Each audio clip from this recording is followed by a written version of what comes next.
Well, I resisted going rear steer for many years because I just didn't see the need for it.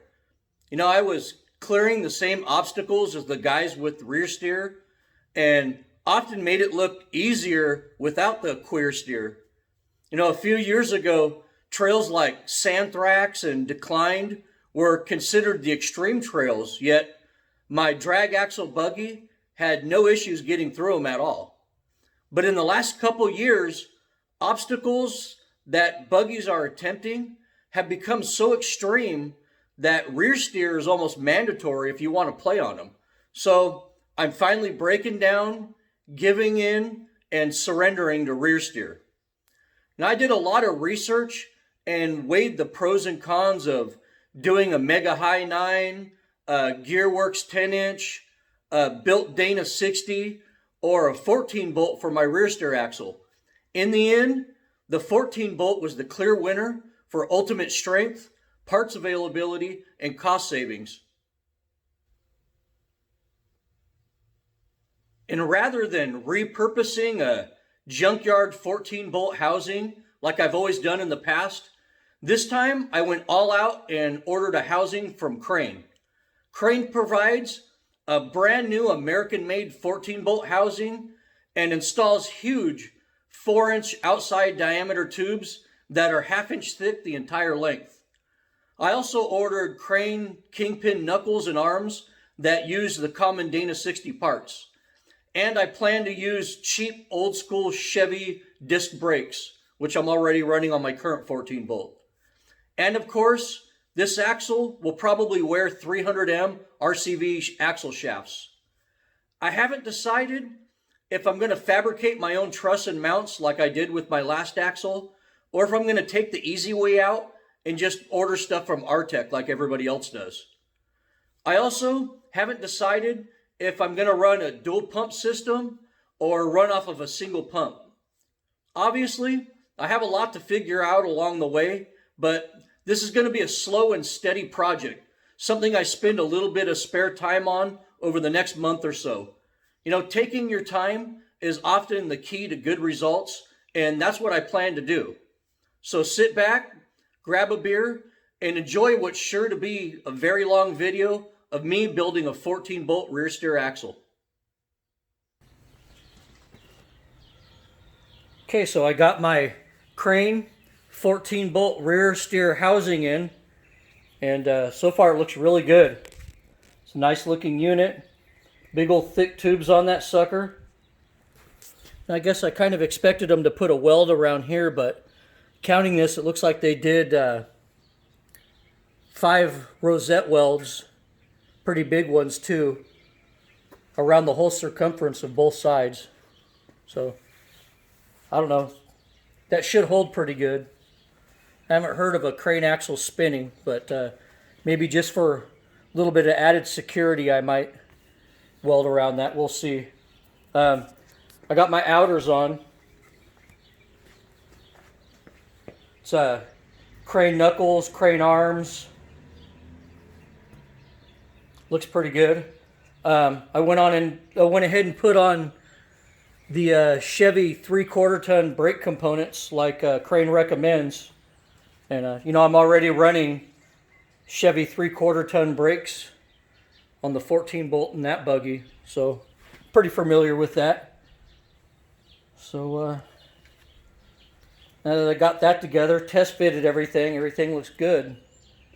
It's time to start tacking some stuff up.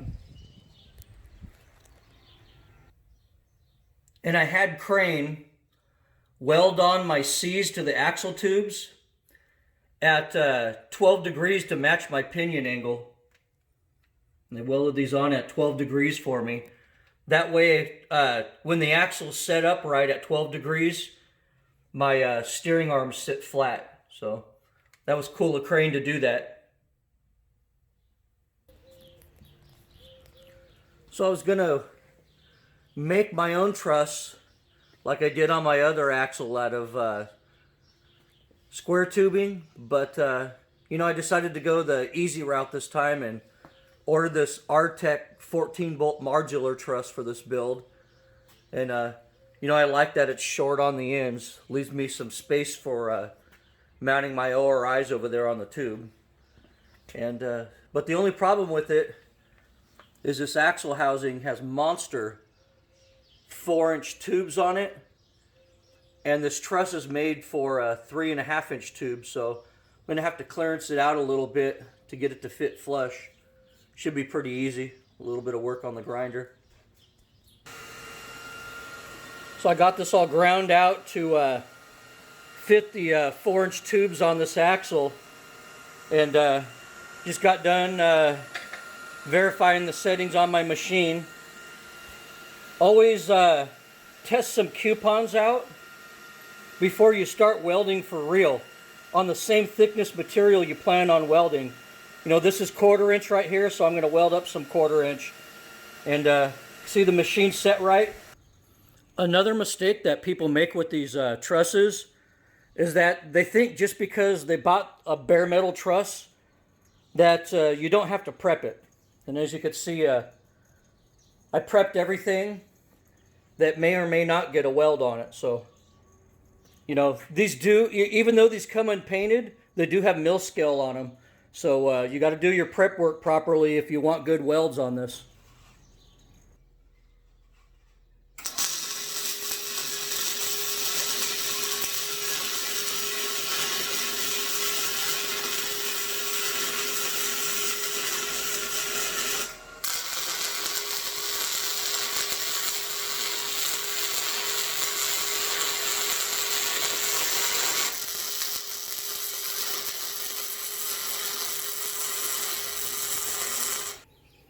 Well, looks like I got my truss all welded up.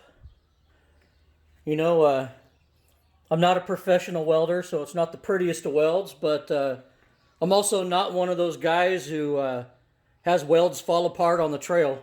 So, got some good penetration, and I think this truss is about ready to fit up on the axle. So I got my Artec pinion guard all welded up, ready to install. Get that on there, and then I can place that bridge on there after I tack up the truss. We'll get that going. So I went ahead and painted most of the underside of this truss because once I weld it on, I won't be able to get in there anymore. Also, what I'm going to do is clean up the top of this housing really good. Try to get as much of the oils out of the pores of this cast iron as I can. And I'm going to paint this top part right here where the truss is going to cover, because after I weld the truss on, I'm not going to be able to paint that. So I'm going to paint that before I put the truss on. Alright, so I got a couple coats of paint on there so I can have everything on the housing under the truss painted up. And now before I install my truss, I'm going to put my breather in. I'm using this little street elbow right here. And as you can see, you know, it threads in there nicely, and there's not a lot of clearance to thread these in. And I'm going to put this at an angle to clear the truss. So once I get that elbow in there, I'm going to put this nipple on right there and just run the line out like that. So let's get this on.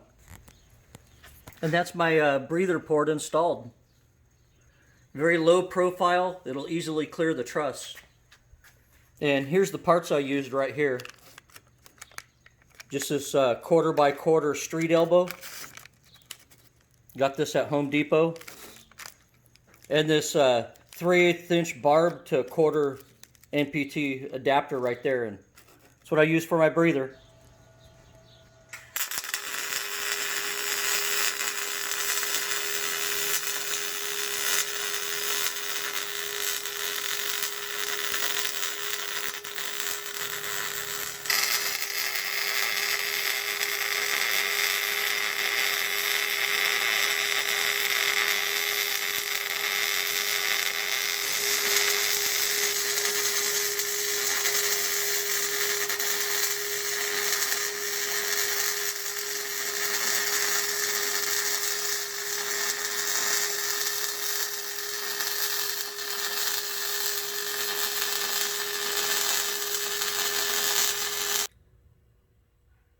So I got this truss welded up here.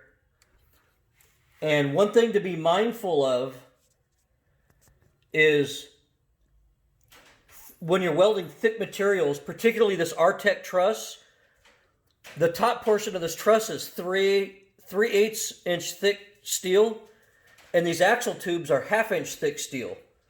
So when you're using your average home welder like my Miller 211, and you're welding thick materials like this, it's wise to do multiple passes. When I welded this 3/8 to this 1/2 inch, I did 3 passes here. I did a really hot root pass, and then I did 2 cover passes here, and you can see I'm in the process of cleaning it up right now. But when you're using your typical home welder and you're welding thick material like this, it's always wise to do multiple passes. You know, I see a lot of guys, they'll break out their Miller 211s and they'll do these really pretty stack of dimes welds with it, usually with 030 wire, and it looks beautiful. But to tell you the truth, on thick material like this, they're probably not getting any penetration or fusion. So when you're doing thick material like this, resist the urge to make really pretty welds and make strong welds. Do multiple passes. You can also see I got my Artec pinion guard and bridge in place here. And I got the bridge welded on, and everything fits real tight. It's real good here. I'm starting to really appreciate this Artec system, and I'm glad I went this route. So I have these little sections right here where I need to weld this mild steel to this cast iron right here on both ends. And for that, I'm going to use this special nickel 99 MIG wire. Borrowed the spool from a buddy of mine. And be mindful that these 14 bolt housings, this isn't cast steel. This is cast iron. More specifically, this is gray cast iron. Probably the hardest of the cast materials to weld to. You know, if it was cast steel, like these Crane C's, it'd be easy. But this is gray cast iron. So I think the nickel wire is more appropriate here.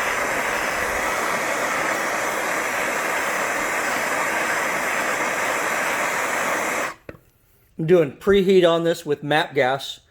I prefer the MAP gas over the propane because the MAP gas burns hotter, so you can work more efficiently. And then I keep checking the temperature, and when it gets about 350, 360 degrees, I'll start welding on it. Well, you can see I'm working on my rear steer mount right now.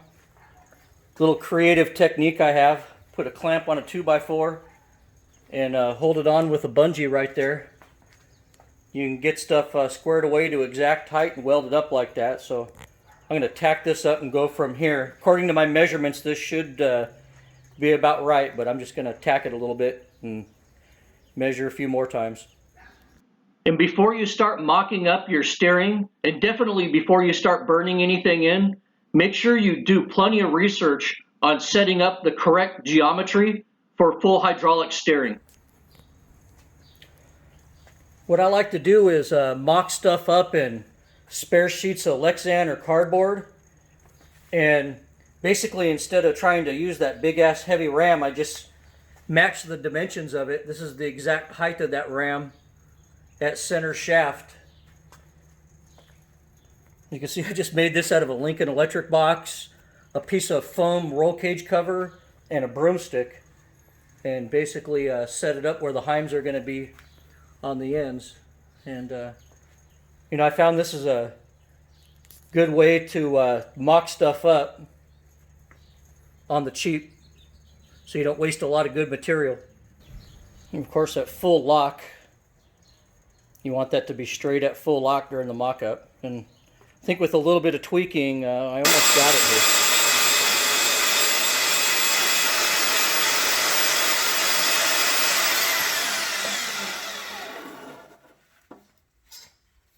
instant gussets.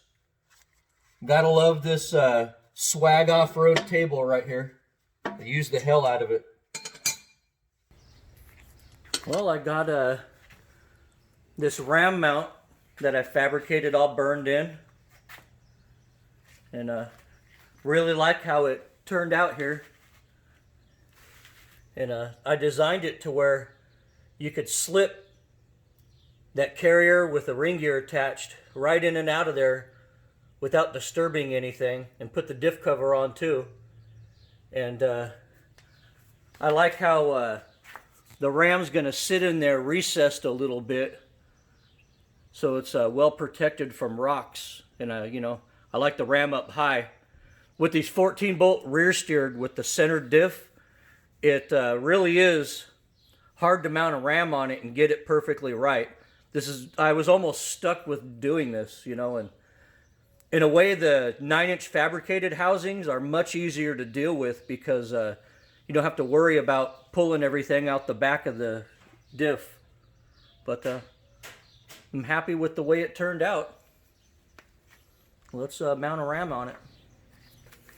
I'm going to measure ram throw right now. That's the mark at full lockout. So my seasoned knuckles are capable of 10 inches of travel. So sitting with the tires perfectly straight, my knuckles are capable of moving 5 inches either way.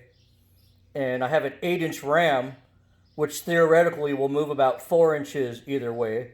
So I have the situation here where my ram will bottom out before my knuckles will, which is a good thing. And this is how the ram's going to sit on this. And I have it mocked up right now. And you can see I put a level to this broomstick, and it is exact. At full lock, that thing is straight as an arrow. And that's where you want to set this, at full lock. So I've measured everything about 5 times now.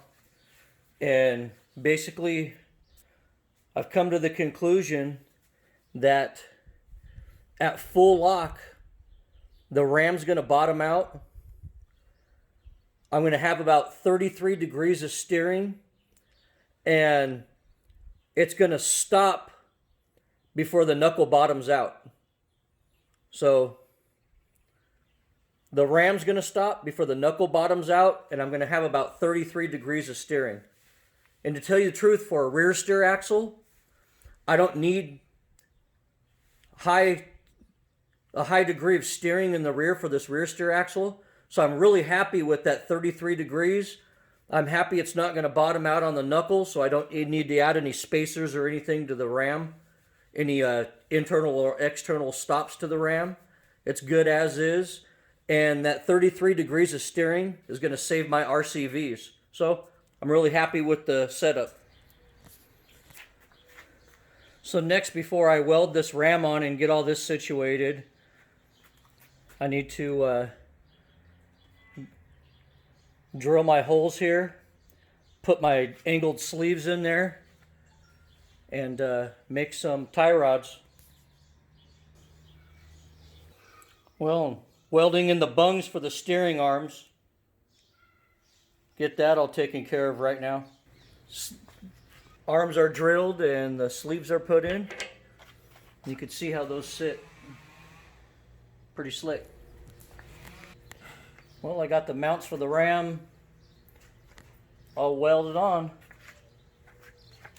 Looking pretty fly.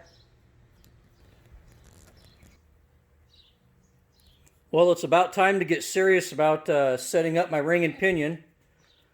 I got Revolution gears, 513s, master install kit. I was just going to rip the guts out of that 14 bolt because I'm so happy with everything in it and put it in my new 14 bolt. But you know what? I'm going to rip that 14 bolt out and put it in the rear of this TJ that I just stretched this year.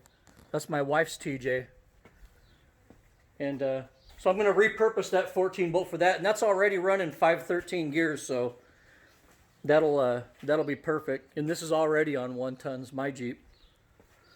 So just going to go with the same recipe. Revolution 513 gears, brand new genuine Spicer carrier for my 14 bolt, a Yukon Grizzly locker, and an advanced adapters yoke.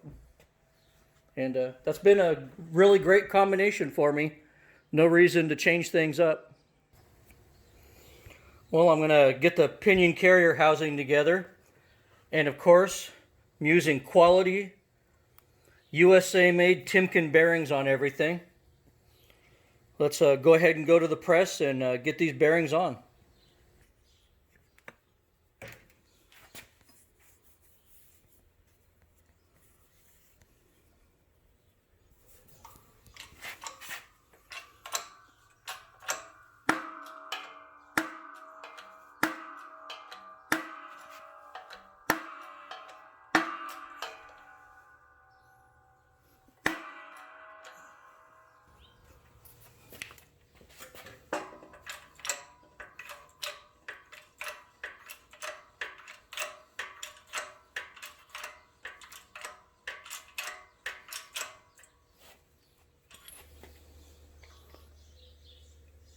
Okay, now it's time to get serious about bearing preload, and I'm not going to use this crush sleeve.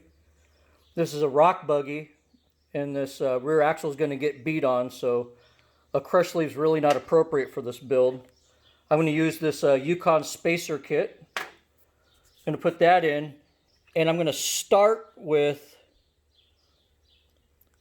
a shim stack of 98 thousandths, because the last 14 bolt I did, actually the one under my rock buggy right now with new bearings, the shim stack was 98 thousandths. So I'm going to start there.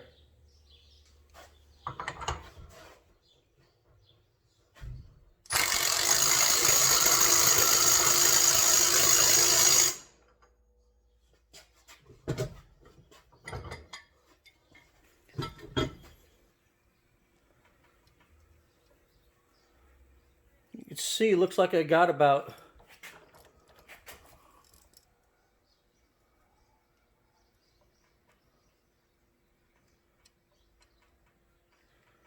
constant 25, 26 pounds of preload on there. And I think I'm going to leave it like that, because when I put this pinion seal on right there, it's going to add probably an additional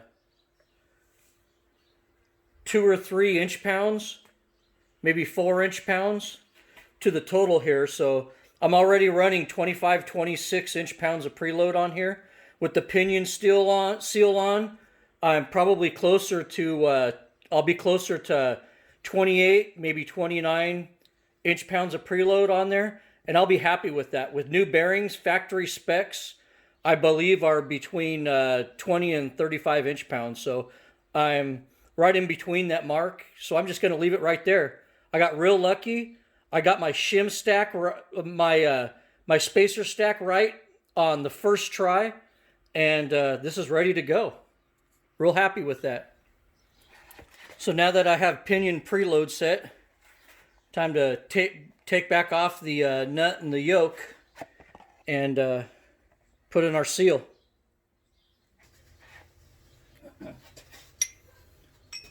I got my homemade seal driving tool here.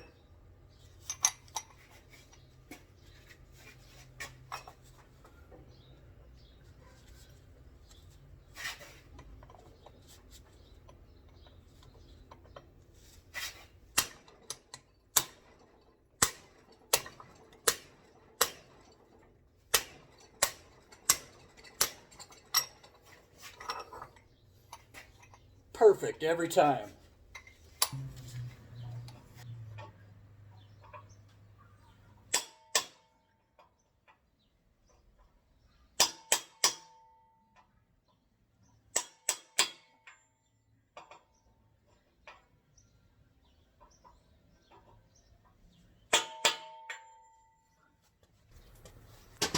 Okay, got the pinion installed and the pinion guard installed. Went ahead and used some red Loctite on that pinion nut. Everything looks good. Check the preload again. I ended up with a final of 27, 28 inch-pounds on preload, so I'm pretty happy with the way it turned out. So I'm getting ready to do the carrier here. I have a genuine Spicer carrier here, Yukon Grizzly locker, and 513 ring gear. Let's get this all put together. Alright, now that I got the carrier split, I'm going to install this Yukon Grizzly locker. Remember, do not take this wing nut and these washers off the ends. It's holding the spring-loaded mechanism all together, so you want to keep it like that. So, what we're going to do is make it sure, if this is an old carrier, all your spider gears and thrush washers out of there. You're going to simply put it in there.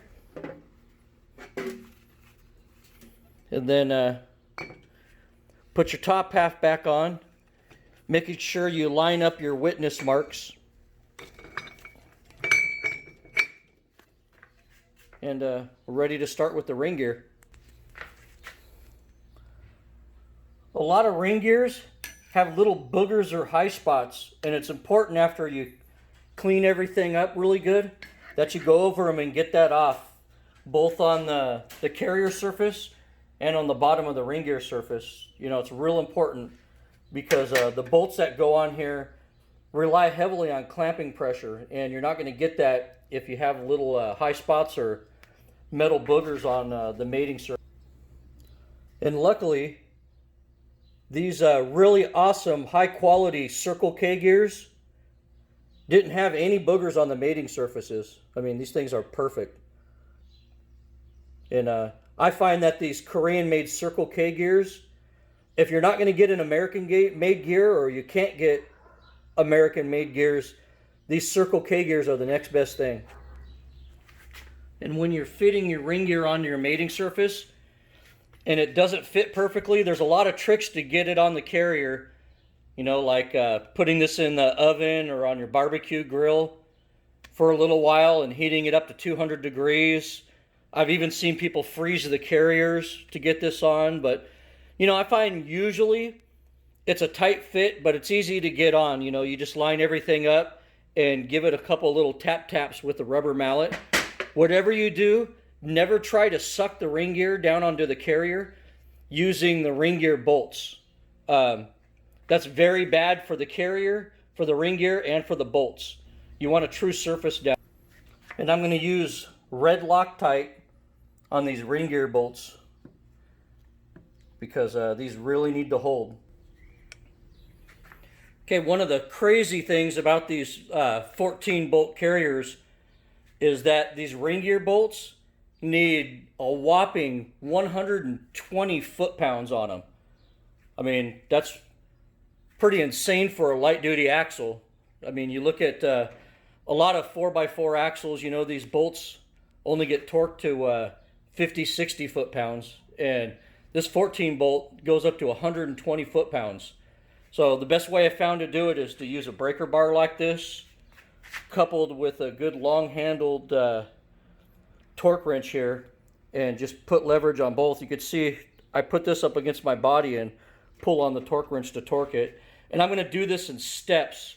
You know, I'm basically going to go to 95 foot-pounds, do you know, the star pattern around it, and then bump it up to 120 foot-pounds and do a final torque on them. So it's you got to torque these really tight, and that's why it's really important to have a really nice, clean, burr-free mating surface between these.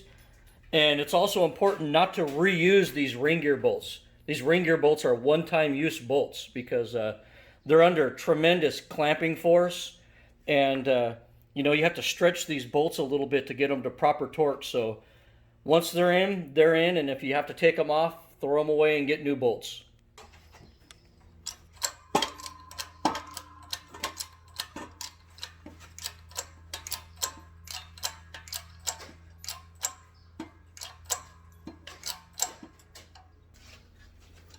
Then the last thing you're going to do here is you're going to take out that little wing nut and bolt and washer that was holding the grizzly locker together.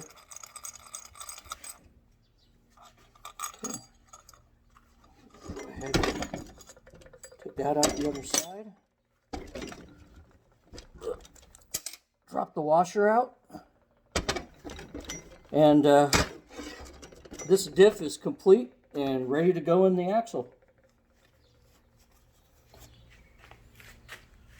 So you're probably asking yourself, how the hell do I seal the axle tubes by turning a 14 bolt into a rear steer? Well, the answer is with these Crane Revolution 14 axle seals. Basically what these do is these replace the spanners in the 14 bolt. All these do is replace the spanners, and on the inside of them you press in a common and found everywhere Dana 60 axle seal. So you basically use these spanners, put the seal inside, and now you're sealing up your axle with the common Dana 60 axle seal. And these are good for both 30 and 35 spline 14 bolt shafts. So I put a little bit of thread sealant on the outside of these axle seals, and now I'm going to press these in. I suppose you could probably get it in there with a piece of pipe or a big socket and a rubber mallet, but I'm going to go ahead and press that in. It's awesome that you could set up your axle seals with this outside the axle, so you don't have to set in any kind of spanner mechanism in the diff to get both the axle seals set. So this can be done outside the axle, which is awesome.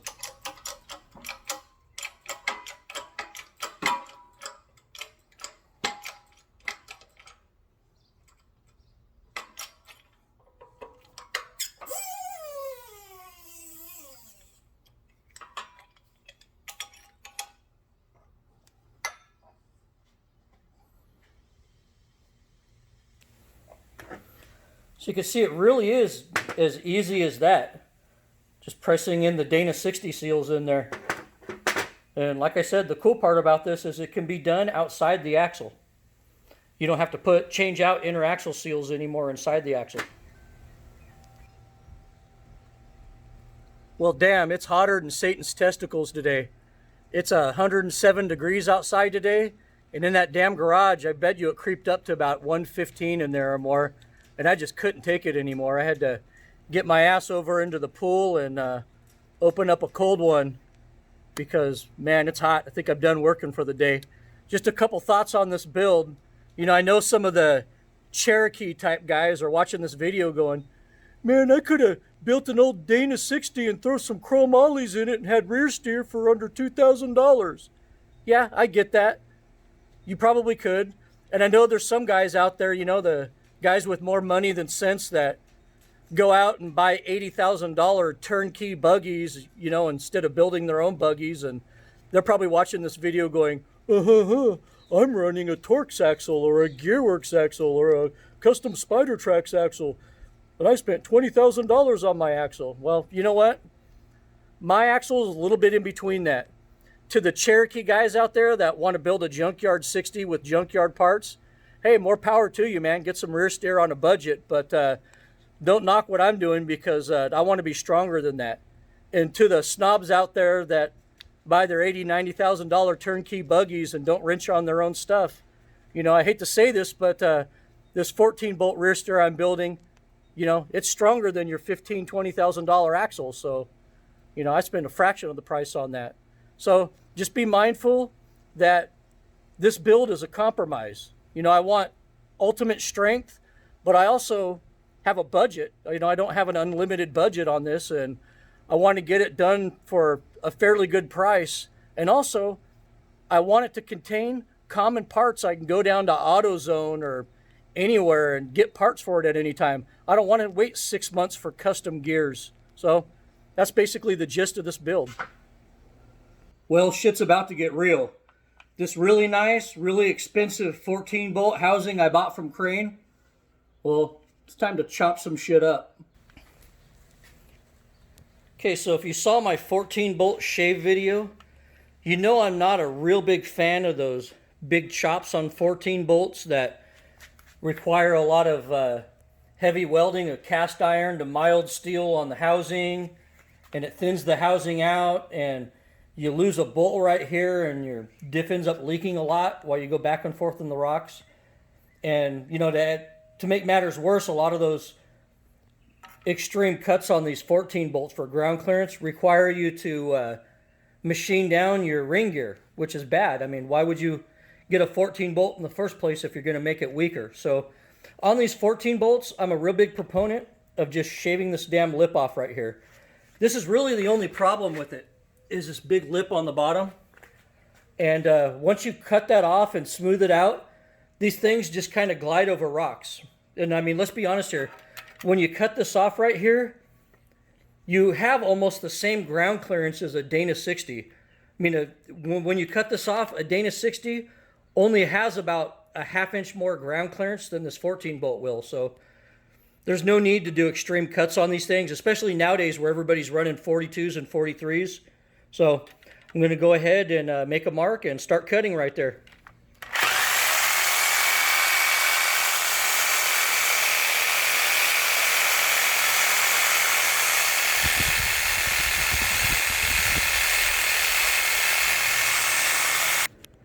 You can see I pretty much got the lip cut off there. It's exactly what I'm looking for right there.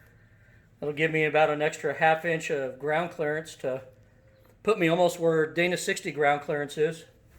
You see, that's how much I chopped off. And then I did some grinding on it, and the lip's gone, and this should slide pretty smoothly over the rocks.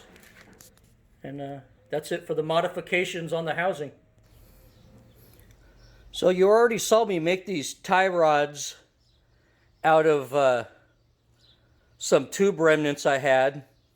And, you know, I suppose they work okay and they look pretty decent, but, you know, I had to keep up with the Joneses. All my buddies are getting these cool-ass aluminum rods, and, you know, I decided to go with that instead. I guess I got to be cool. Got to keep up.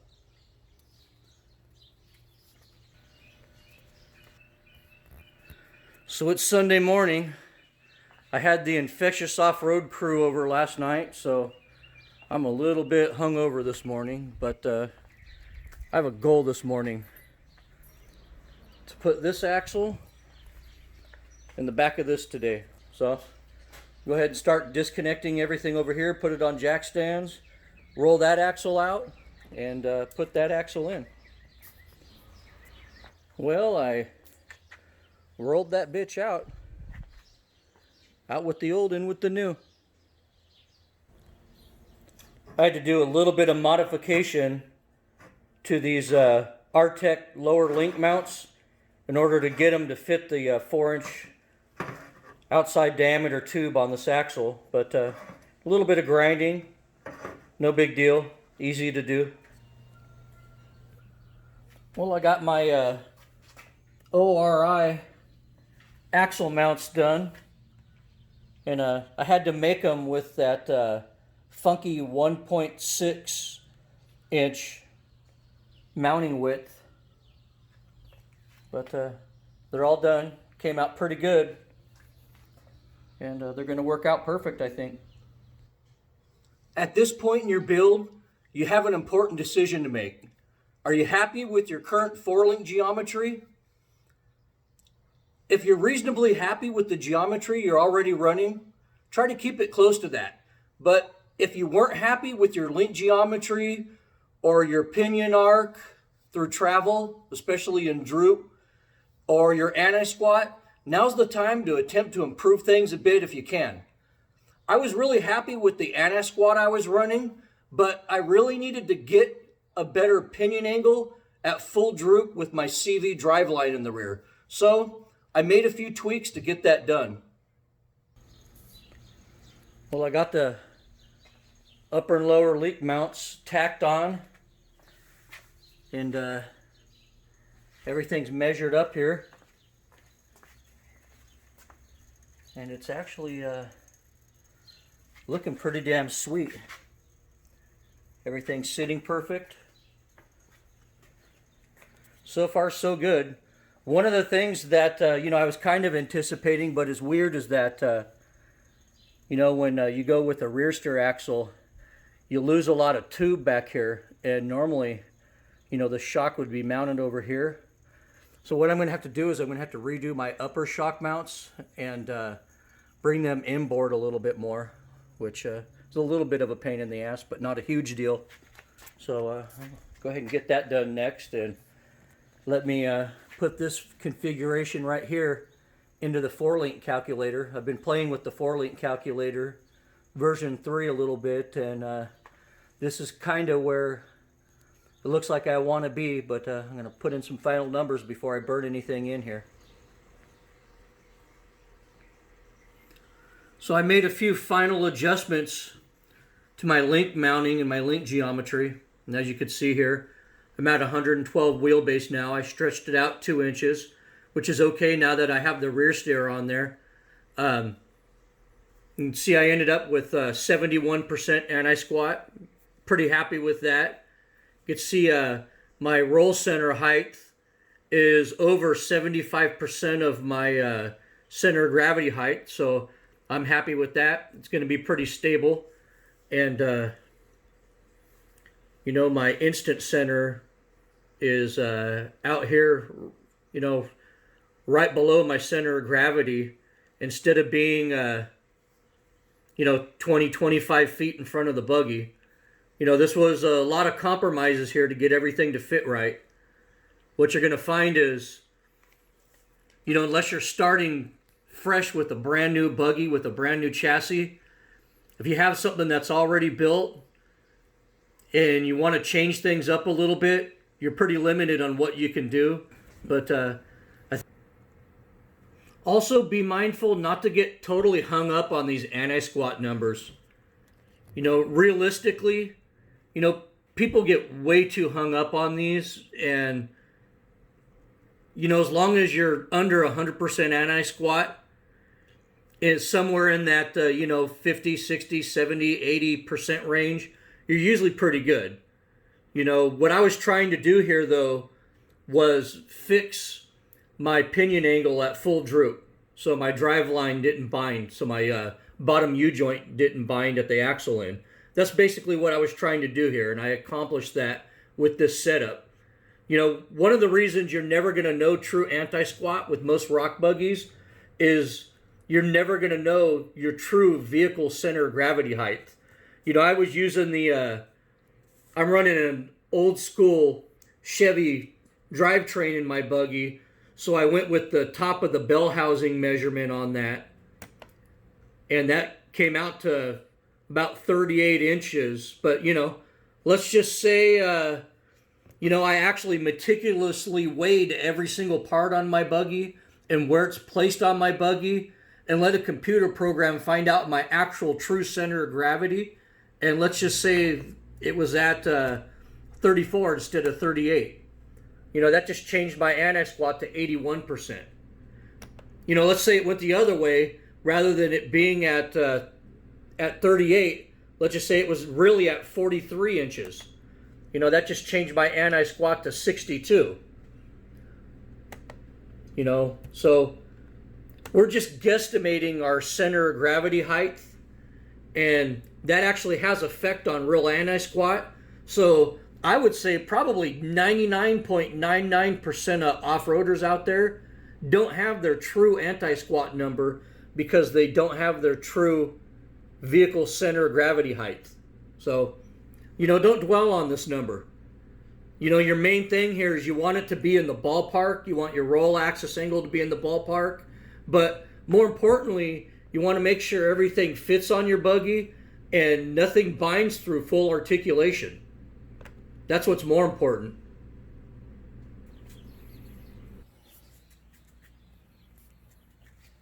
Well, I got my control arm mounts welded on. I'm really happy with the configuration. Okay, and now I got my lower shock mounts for my ORIs burned in. And well, I've been pretty much going solo on this whole build project so far, but today I'm kind of lucky. When I get off work today, my buddy Alex is coming over, and he's gonna help me set up my ring gear in the back and help me line up the axle and do a couple other things. So it's good to have friends willing to work for beer, you know, because a lot of guys just say, it's somewhere in specs, it's all right. And I don't want that. You know, I'm a rock crawler. I want my backlash at the lower end of specs. I want a great pattern on it. I want everything to be strong. I want it done right. He's going to come over, help me with that. Help me a little bit with my link mounting today. It'll be good to have an extra set of hands, and, you know, good friends are good to have. Okay, so now that all of the axle brackets are permanently burned in, we got everything worked out. I spun this pulled this axle out, spun it up on the jack stands here, and time to throw the carrier in there, throw the axle seals in there, and get a good backlash on that ring gear. Got Alex over here today, the local 14-bolt guru, over here working for some beer. That's it.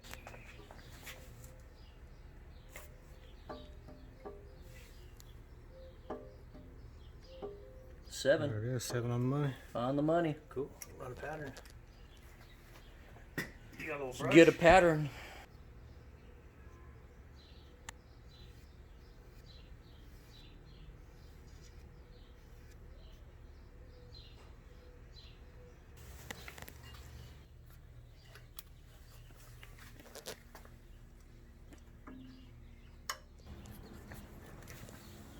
So I got my ring gear set up.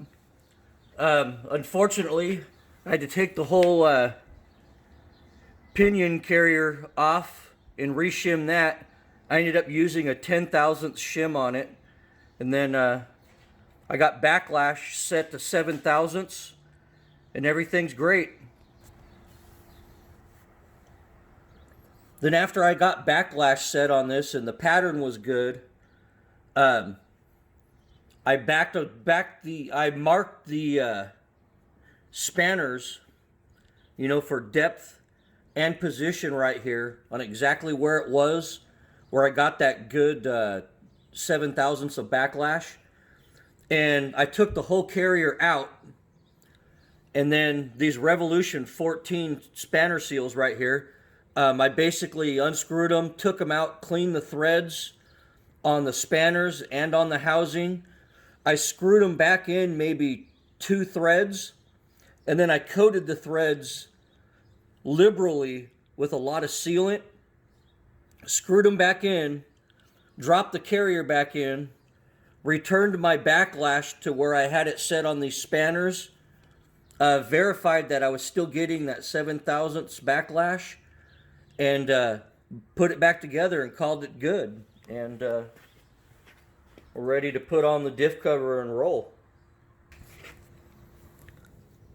You just want to make sure that when you're initially setting up your ring gear, that you don't put sealant on this while you're monkeying around with pinion shims and everything like that, because the sealant on this will set and dry before you're done doing that. So the sealant goes on these basically last.